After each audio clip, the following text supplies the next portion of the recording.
quiser. Então, rapaziada do 9º ano, tem uma galera aí que eu conheço, hein? Foram meus alunos ano passado. Como é que vocês estão? Quanto tempo a gente não se vê, hein? Pô, vocês estão de manhã, só chega aqui de tarde. Muito difícil eu cruzar com vocês, pô. Tudo bem aí? Com essa quarentena toda aí? Estão se divertindo em casa? Então, vamos lá, rapaziada. Vamos direto ao assunto aqui, que o assunto é comprido e eu não quero fazer um vídeo muito grande também, né?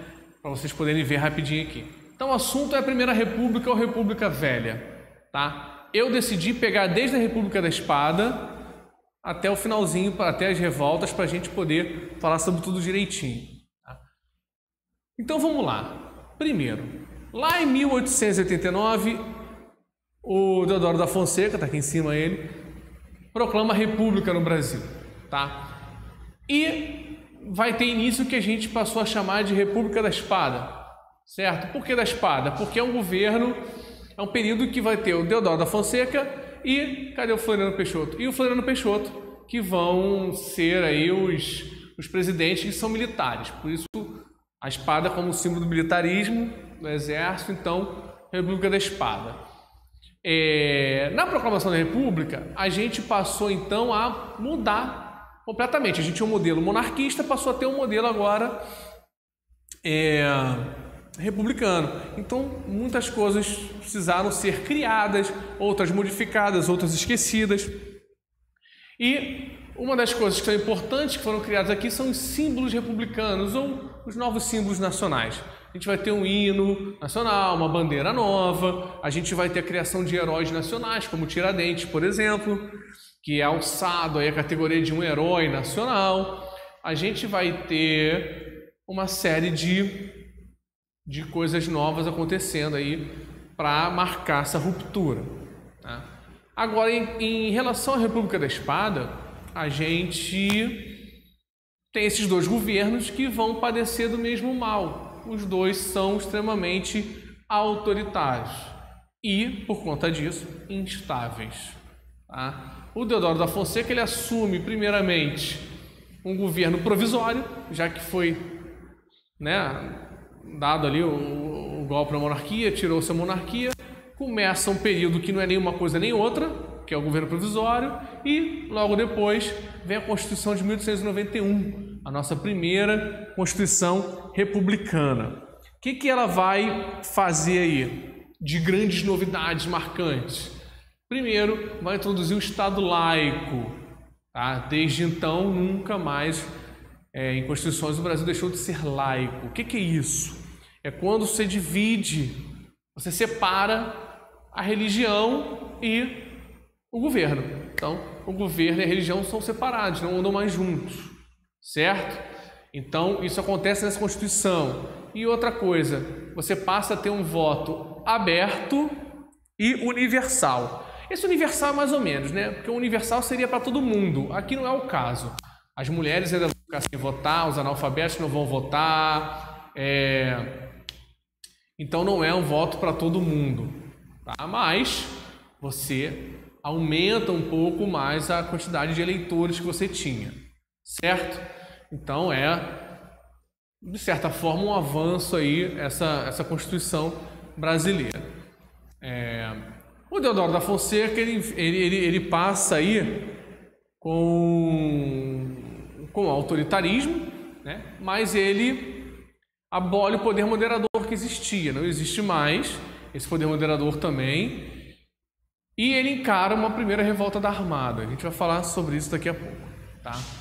Eu vou falar logo agora. Tanto ele quanto o Floriano vão ter uma oposição por parte da Marinha, que se sentia um pouco deixada de lado por conta da falta de participação ali, de mais voz no poder, e isso acaba gerando também uma revolta como forma de oposição ao governo. O Deodoro da Fonseca, além desse autoritarismo e dessa instabilidade política, tem uma coisa que é muito marcante do governo dele, que é a política do encilhamento. Foi feita pelo ministro Rui Barbosa, e no que consistia essa política do encilhamento? Rui Barbosa pensou o seguinte: ora, precisamos fazer o Brasil crescer, o país crescer. Precisamos, então, dar créditos, precisamos incentivar, investir neles. O que a gente vai fazer então? Vamos autorizar os bancos a emitirem dinheiro, emitirem papel moeda. O que significa isso?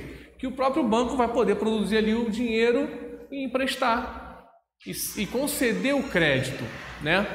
Então, o que isso vai ocasionar? Vai ocasionar que os bancos, podendo liberar esse dinheiro, eles vão acabar concedendo empréstimo para muita gente, porque para eles também é vantajoso você ter esse empréstimo e depois esse cara ir pagando esse empréstimo com juros, eles vão lucrar nesses juros, tá? E você vai ter um investimento muito grande aí de novas fábricas, de novas coisas acontecendo e da economia se aquecendo.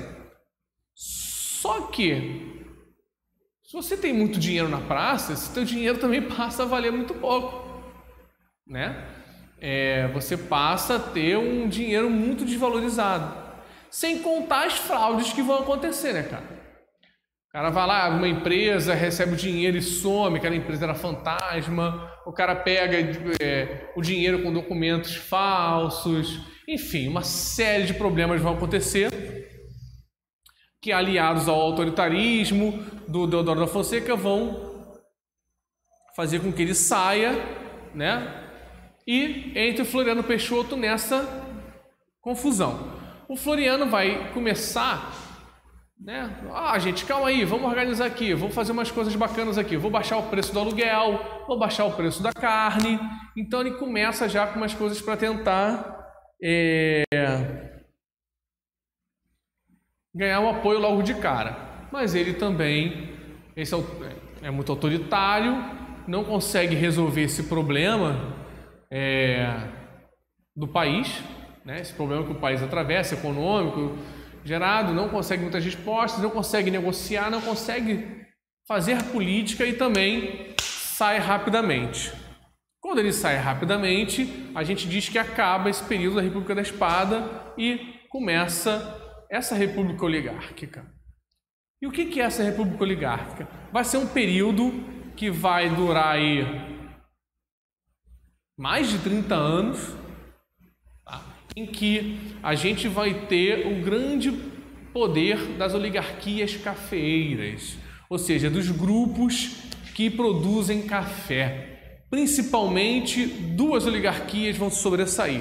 São Paulo, que é o maior produtor de café do país, e Minas Gerais, que é o segundo maior produtor de café do país. Esses dois vão estabelecer uma espécie de revezamento no poder de indicação de presidentes, tá? Essa política que eles vão praticar vai ficar conhecida como política do café com leite. Deixa eu sair para cá. Do café com leite. Certo? Por quê? Porque São Paulo, produtor de café, e Minas é o segundo maior produtor de café, mas é também o maior produtor de leite. Então, juntou esses dois nomes para dar nome a essa política. Eles ficavam, então, revezando a indicação no poder, tá? Dentro disso aí, a gente vai ter uma prática muito importante, que é do clientelismo, que é da troca de favores, tá? Essa troca de favores vai ser muito característica dessa política que era praticada na República Velha, né? Principalmente essa política do café com leite, porque para essa política se manter do café com leite, você precisava de uma rede de apoios, né? Os governadores apoiando lá o governo central, os prefeitos apoiando os governadores, e em cada cidade você tinha uma figura de muito poder, que era chamado coronel. Era uma figura que tinha um poder econômico muito grande, um poder político muito grande, e que impunha medo e respeito na cidade. Se você quer ter uma ideia do que era, de como era a coisa do coronel, você pode ver no Alto da Compadecida, por exemplo, que foi uma série, uma minissérie da Globo, um filme em cima de uma peça do Ariano Suassuna, que passou de novo há pouco tempo, a Globo reexibiu e, enfim, você consegue achar com facilidade, que mostra muito do ambiente nordestino. Vai mostrar também o cangaceiro, daqui a pouco a gente vai falar sobre ele aqui nas revoltas. E o coronel está lá, na figura do major, que ali eles não chamam de coronel, chamam de major, o Major Antônio Moraes, né? Que era o cara que impõe medo até na igreja, ele manda, é como se a cidade fosse dele. Então, dá uma olhadinha que você vai entender um pouco do que é a figura do coronel. E isso inaugura também o coronelismo. O coronelismo é justamente o poder que esse cara tem naquela sociedade, de inclusive o poder de controlar o voto, né? No que a gente chama de voto de cabresto, aquele voto controlado que o cara consegue controlar em quem o eleitorado vota. Por quê? Uma vez que o voto passou a ser aberto, a gente sabe em quem cada um votou. Então, se a pessoa não votou em quem o coronel recomendou que ela votasse, cara, né, podia acontecer uma violência, podia acontecer uma série de coisas. E o coronel era aquele cara que também fazia as coisas na cidade, às vezes conseguia um emprego para alguém, fazia uma melhoria na igreja, na pracinha. Então, era um cara que tinha sua própria cidade, digamos assim, e que com isso conseguia manter o eleitorado votando em quem ele quisesse. Ele interferia diretamente ali na hora do voto. Então, era importante que você tivesse o apoio desses coronéis, que os prefeitos conseguissem o apoio do coronel, dos coronéis e o governador, até chegar no presidente. Isso também era chamado de política dos governadores, essa troca de apoio. Por quê? É óbvio que se você é um governador que conseguiu no seu estado os votos para aquele cara que está lá no governo agora, esse cara vai destinar mais verba para você fazer melhorias no seu estado e continuar mandando ali nos próprios coronéis e tudo mais. Então, essa política de favores, de troca de favores, é muito importante, é fundamental, e fundamental é a figura do coronel para a manutenção disso, tá? Então, como a gente pode ver, não tem muito espaço aí para enfim, para liberdade, de realmente escolha e tudo mais. E nesse período a gente vai ter algumas revoltas, tá? Como Canudos e Contestado, por exemplo, que são revoltas que têm em comum uma figura religiosa, né? No caso de Canudos, a gente tem no Contestado é o Antônio Maria. E é o... Ai, meu Deus, como é que é o nome do cara de Canudos? Eita, esqueci. É o cara do cajado lá, o Antônio Conselheiro. O Antônio Conselheiro vai liderar ali uma sociedade que vai ter pessoas pobres, ex-escravos, enfim, pessoas que estão desamparadas que vão morar naquela sociedade que produz para todo mundo tem casa, todo mundo tem um espaço para plantar, a produção é dividida entre todo mundo, e isso assusta muito o governo que, enfim, acaba investindo contra eles de forma terrível e violenta. Contestado também, lá em Santa Catarina, é uma região que é contestada por Santa Catarina e Paraná, e que depois da construção da ferrovia, passava ali, fica com muita gente sem emprego, muitas terras ali também sendo pedidas, e aparece esse Antônio Maria também para, mais uma vez, liderar as pessoas, o que assusta também o governo e também é muito combatido. A gente vai ter ainda a Revolta da Chibata, no Rio de Janeiro, que é um movimento feito por marinheiros negros que ainda sofriam como punição com chibatadas, e eles se levantam contra isso e acabam provocando aí uma grande movimentação que é muito coberta pelos jornais da época, e que também deixa o governo numa saia justa aí em relação a isso. Ainda temos uma greve geral feita por operários por melhores condições de trabalho em 17, o movimento tenentista, que os tenentes também pedem maior participação, maior voz política e querem se expressar, e por conta deles, a gente tem alguns movimentos também característicos, como a Coluna Prestes, liderada pelo Luiz Carlos Prestes, vários né? Soldados vão andando pelo interior do país e tentando alertar a população para os desmandos dos coronéis, para essa política que você tinha um grande problema com essa política que era extremamente, como é que eu vou dizer, extremamente injusta, né? Principalmente para a população mais pobre, tentando abrir a cabeça dessas pessoas que não conseguiam enxergar isso, e ela acabou se desfazendo. E você tem ainda o movimento dos 18 do Forte também, um levante que acabou só com 17 pessoas aderindo e 17 soldados, né? E um civil que se juntou e, enfim, que foram trucidados ali. Só 2 sobreviveram desse movimento todo. E ainda, em tempos de coronavírus, a revolta da vacina, né? A revolta da vacina ocorreu no Rio de Janeiro também, dentro de um contexto maior que foi a reforma do Pereira Passos. O Pereira Passos foi um prefeito do Rio de Janeiro que promoveu uma grande reforma na capital do país.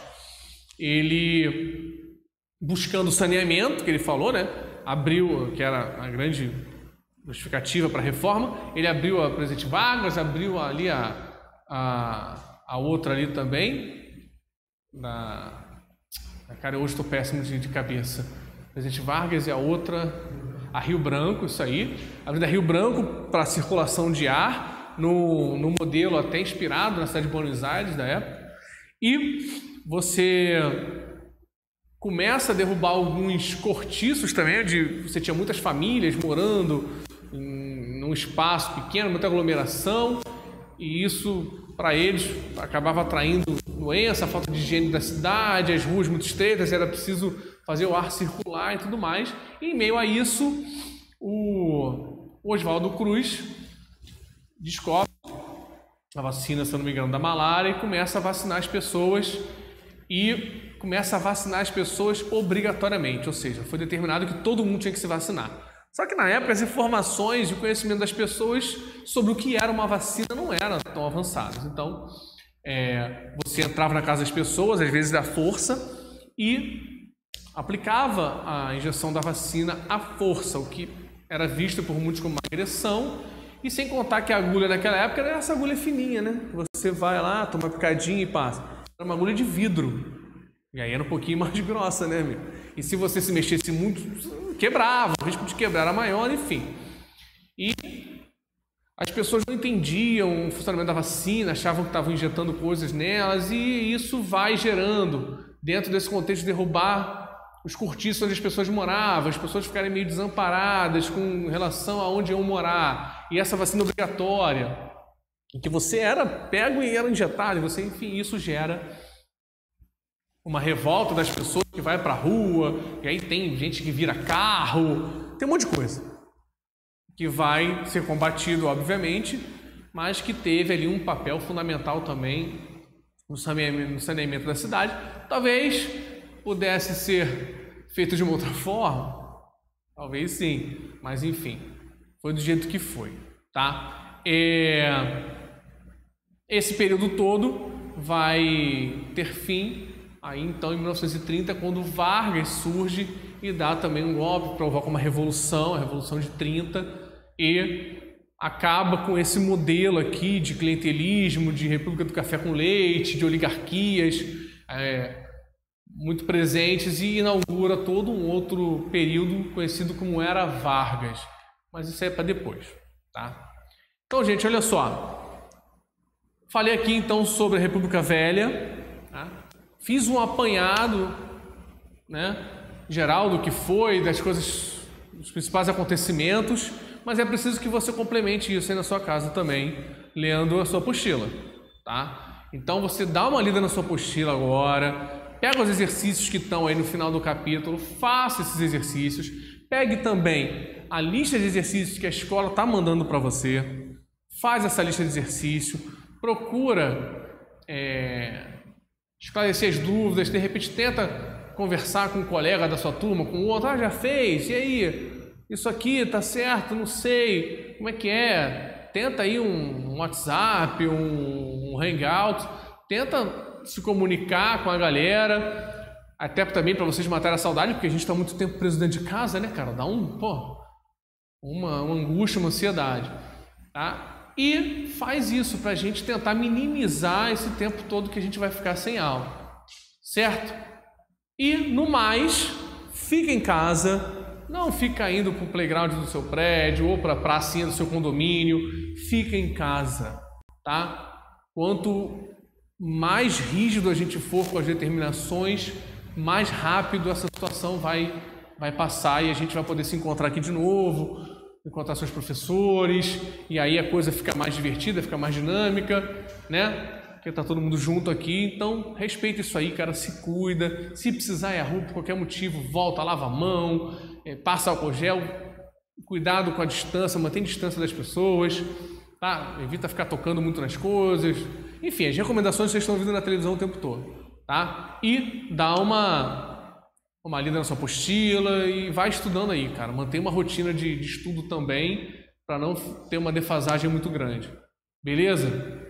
Um abraço, a gente está esperando vocês aqui no colégio, tá? Valeu!